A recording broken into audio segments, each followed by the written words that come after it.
una hermana a través de correo electrónico me pregunta de una manera bastante amplia y detallada qué hacer con determinadas sensaciones físicas que le vienen cuando está rezando. Algunas de estas sensaciones físicas son positivas, otras sensaciones físicas son negativas, son desagradables y en consecuencia no sabe exactamente qué puede significar y cómo reaccionar. El tema de las sensaciones físicas en la oración es un tema viejo y los primeros padres de la iglesia lo abordaron y lo explicaron, especialmente los padres del desierto, sabiendo que, en primer lugar, sus compañeros en el desierto se dedicaban a la oración durante largas horas, todos los días, y en segundo lugar, rezaban solos.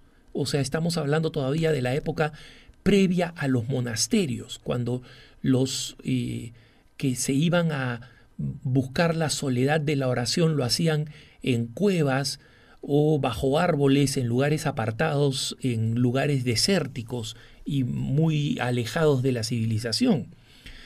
Sin embargo, todos estos, debido a las tentaciones, las confusiones, las sensaciones físicas, las sensaciones que les venían y que ignoraban, las seducciones del demonio en medio de la oración, todos ellos procuraban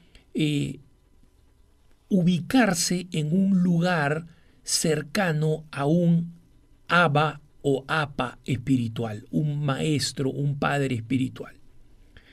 Y este padre espiritual, normalmente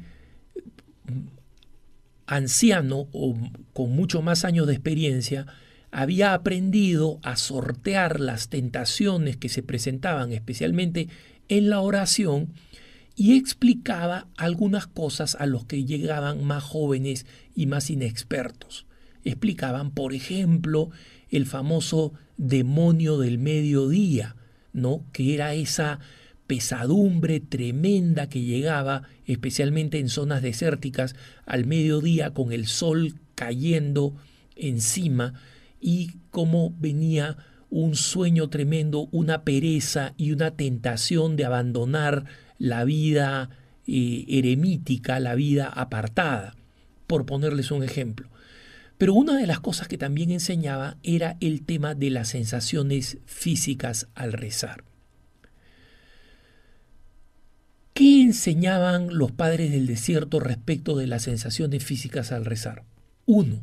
No las busques, porque en sí mismas no significan que tu oración sea mejor o peor. No busques las sensaciones físicas. Y en segundo lugar, si las sensaciones físicas te buscan a ti, te vienen sin tú buscarlas en el momento en que estás rezando, no te dejes distraer por ellas, porque ellas no son el encuentro con Dios, no son la auténtica oración o el fin mismo de la oración. Y pongo un ejemplo sobre todo de los maestros orientales que promovían entre algunos de los nuevos eremitas la oración que se conoce como la cripte melete, la oración oculta en el corazón, y que consistía en repetir frases como, por ejemplo, Señor mío Jesucristo, ten piedad de mí pecador. La frase, ¿se acuerdan del publicano? Una frase adaptada del publicano en el Evangelio, que Jesús pone como ejemplo y como contraste a la del fariseo que se sentía justificado, y como Jesús dice, aquel, es decir, el publicano, regresó justificado. Entonces encontraban en esta frase una frase profunda para iniciarse en la oración. Señor mío Jesucristo, ten piedad de mi pecador. Y muchas veces, obviamente, para poder rezar en medio de una cueva o en un lugar apartado, se sentaban piernas cruzadas o de rodillas o postrados en distintas posturas para tratar de rezar mejor. Y en algunas ocasiones algunas posturas frecuentes que relatan algunos padres del desierto era que la persona colocaba el mentón sobre el pecho, y lo que terminaba aconteciendo es que las personas, al repetir esta oración, sentían un cierto calor del corazón, ¿no? un cierto calor del corazón. Y los padres del desierto decían con toda claridad: si estás rezando y te viene un calor del corazón en la zona del pecho, sigue rezando porque allí no está Dios. Si estás rezando y después del calor de la oración te viene como una iluminación, es decir, la sensación de que con los ojos incluso cerrados hay una luz radiante, no te distraigas porque allí no está Dios. Y entonces advertían a estas personas que las sensaciones físicas que a veces pueden acompañarnos en la oración no significa que nuestra oración esté mejor, no significa que nuestra oración esté progresando, no significa que nuestra oración nos está acercando más a Dios. Solamente la concentración y el encuentro con Dios, el diálogo en el que nosotros le hablamos a Dios y Dios nos influye con su contacto y con su presencia de una manera que no es física, sino que es espiritual, y en consecuencia que no va a producir necesariamente una sensación física, salvo, estamos hablando por supuesto de los místicos.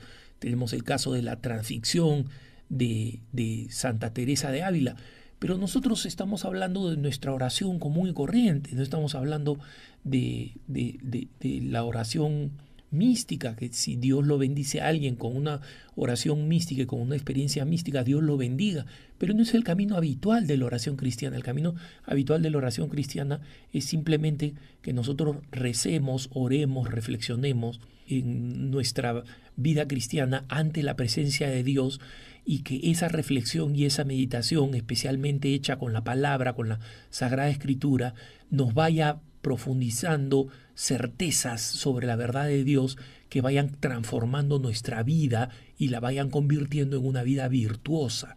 Si no hay esa conversión hacia una vida virtuosa, la oración es cuestionable, ¿no? La eficacia de la oración, por más que tenga calentamientos o iluminaciones o etcétera, si no va transformando la vida, es cuestionable.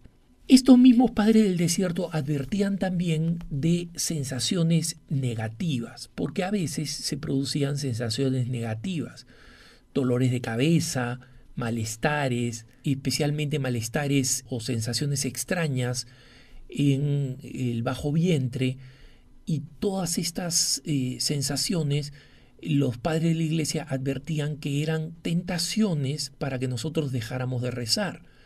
Obviamente, si el malestar es intenso y nosotros no podemos seguir rezando, es lógico que hagamos una pausa, nos estiremos, pidamos la ayuda de Dios, respiremos, nos relajemos y tratemos de volver a la oración, y lo más probable es que esa sensación desagradable se aparte.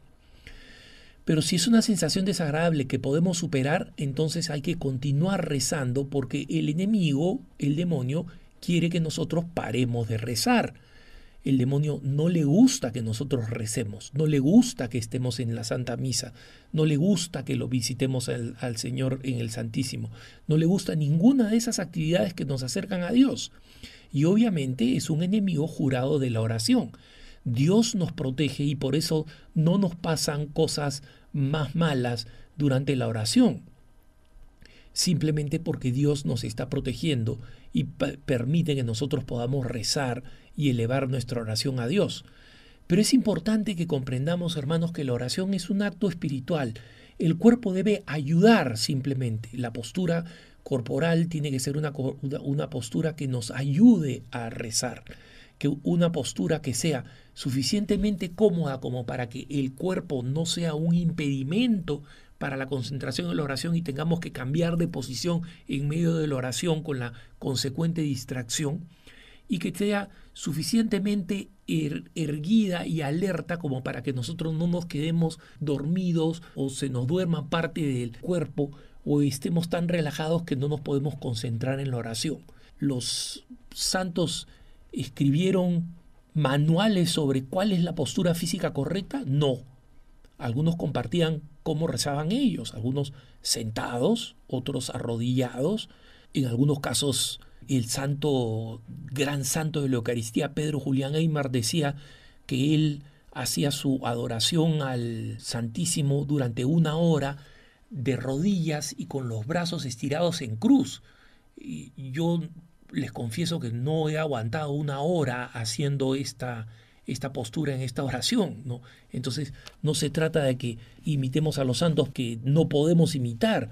Pedro Julián Aymar no decía que así es como había que rezar. Él simplemente contaba cómo rezaba él y cómo rezaban algunos religiosos de la congregación que él había fundado. Entonces es importante recordar que la oración es básicamente el sencillo, simple e importante encuentro con Dios, y que el cuerpo tiene que ser considerado siempre como parte de nuestro ser que tiene que ayudar en ese proceso de la oración y no tiene que convertirse, por el contrario, en un impedimento. Que tengas un buen día.